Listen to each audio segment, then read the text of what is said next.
અંકલેશ્વરમાં ગૌ માતાને રાષ્ટ્રીય ધરોહર જાહેર કરવાની માંગ સાથે ગૌપ્રેમીઓ દ્વારા પદયાત્રા યોજી અંકલેશ્વર નગર સેવા સદન ખાતે આવેદનપત્ર પાઠવવામાં આવ્યું। અંકલેશ્વરમાં ગૌરક્ષા અને સન્માન મિશન અંતર્ગત ગૌપ્રેમી મંડળ અને હિન્દુ સહિતના સંગઠનો દ્વારા ગૌમાતાના સંરક્ષણ અને ગૌશાળાના વિકાસ માટે પદયાત્રાનું આયોજન કરવામાં આવ્યું। આ પદયાત્રા યોજી અંકલેશ્વર નગર સેવા સદન સુધી પહોંચી, જેમાં ગંગાદાસ બાપુ, આગેવાનો, મોટી સંખ્યામાં ગૌભક્તો અને ગૌપ્રેમીઓ જોડાયા। પદયાત્રા દરમિયાન ગૌમાતાને રાષ્ટ્રીય ધરોહર જાહેર કરવાની માંગ સાથે ગૌમાતાના સંરક્ષણ, ગૌચર જમીનોના સુધારણા અને ગૌશાળાને વધુ સુવિધા ઉપલબ્ધ કરાવવા જેવી વિવિધ માંગણીઓ ઉઠાવવામાં આવી હતી। ગૌમાતાના જતન અને સંવર્ધન માટે સરકાર વધુ અસરકારક પગલાં ભરે તેવી માંગ પણ કરવામાં આવી હતી। જય શ્રી રામ, વંદે ગૌ માતરમ। ભારત વર્ષમાં આખા દેશમાં એક અભિયાન ચાલુ કરવામાં આવ્યું છે, ગૌ માતા આહ્વાન અભિયાન। આ અભિયાનમાં મુખ્ય બે મુદ્દા છે।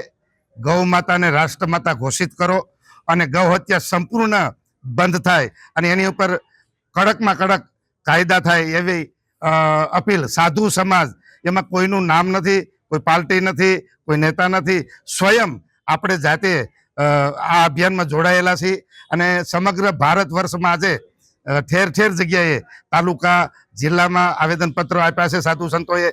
અંકલેશ્વરમાં કમસે કમ 30 થી 32 હજાર ગૌ ભક્તોની સાઇન કરીને આજે અંકલેશ્વર મામલતદાર કચેરીએ મામલતદારશ્રીને આવેદનપત્ર આપવામાં આવ્યું છે। આ સહી કરેલા જે અમારા જે ફોર્મ છે એ બધા રાજ્યપાલ શ્રી, મહામહિમ રાષ્ટ્રપતિ શ્રી અને વડાપ્રધાન શ્રી અને ગુજરાત રાજ્યના મુખ્યમંત્રી સુધી આ સહીન કરેલા બધા કાગળો ત્યાં પહોંચતા કરશે મામલતદાર શ્રી। અને વિશેષ આ બધા જ્યારે ગૌ માતા માટે આવું કોઈ અભિયાન છેડવામાં આવે ત્યારે બધા જ ગૌ ભક્તો, તમામ હિન્દુ ભાઈઓ આમાં સાથ આપે। આમાં મુસ્લિમ ભાઈઓએ પણ સહયોગ કરી છે, કારણ કે પશુપાલક હોય એ પણ પશુઓના પ્રેમી છે, ગાયું ગૌ માતાના પ્રેમી છે। તો બધાએ સાથે મળીને આ અભિયાનને સાથ આપ્યો છે। ખૂબ ખૂબ હું તમામ હિન્દુ ભાઈઓ ભક્તોનો હું ખૂબ ખૂબ આભાર માનું છું। જય શ્રી રામ, વંદે ગૌ માતરમ। जय श्री राम, वंदे गौ मातरम, भारत माता की जय। आज हम सब हिंदुओं के लिए बड़ा ही गौरव का दिन है कि हम सभी सदगुरुदेव भगवान के साथ में अंकलेश्वर की पावन नगरी में गौ माता के सम्मान के लिए गौ आह्वान पत्र को लेकर के मामलादार में आए हैं, मामलादार साहब को देने के लिए, जिसमें गाय माता राष्ट्रमाता घोषित हो, गाय माता को संपूर्ण तरीके से हमारे राष्ट्रमाता घोषित किया जाए, संपूर्ण तरीके से गौ हत्या बंद हो। क्योंकि हमारे शास्त्रों में ऐसा बताया गया है कि हमारे ठाकुर जी स्वयं कहते हैं गावों में अग्रह संतु।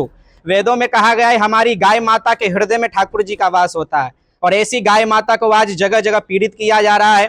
तो हम सभी सनातनियों के हृदय में बड़ी ही पीड़ा है गाय माता को लेकर, इसीलिए वो गौ हत्या, गौ माता को पीड़ित करना ये दुनिया वाले बंद करें। इसी को लेकर के जिस हृदय में गोपाल निवास करते हैं, उस गोपाल की रक्षा के लिए, जिस हृदय में सारे देवी देवता निवास करते हैं, ऐसी गौ माता की रक्षा के लिए, क्योंकि शास्त्र कहते हैं जा दिन धरा धेनु न होई, रसा रसातल ताछन होई। जिस दिन धरती पर गाय माता नहीं रहेगी, ये पृथ्वी पाताल में चली जाएगी। तो हमारी पृथ्वी की रक्षा के लिए, इसीलिए गौ माता की रक्षा के लिए आज हम सब एकजुट होकर के आए हैं। सभी सनातनियों से निवेदन है, आप लोग भी अपनी आवाज उठा करके और हमारी गाय माता को राष्ट्र माता घोषित करें। गाय बचेगी, देश बचेगा, देश बचेगा तो हम सनातनी बचेंगे, और हम सनातनी बचेंगे तो हमारे धर्म की सर्वोत्तम रक्षा होगी और हमारा सनातन धर्म उच्च शिखर पर राज करेगा।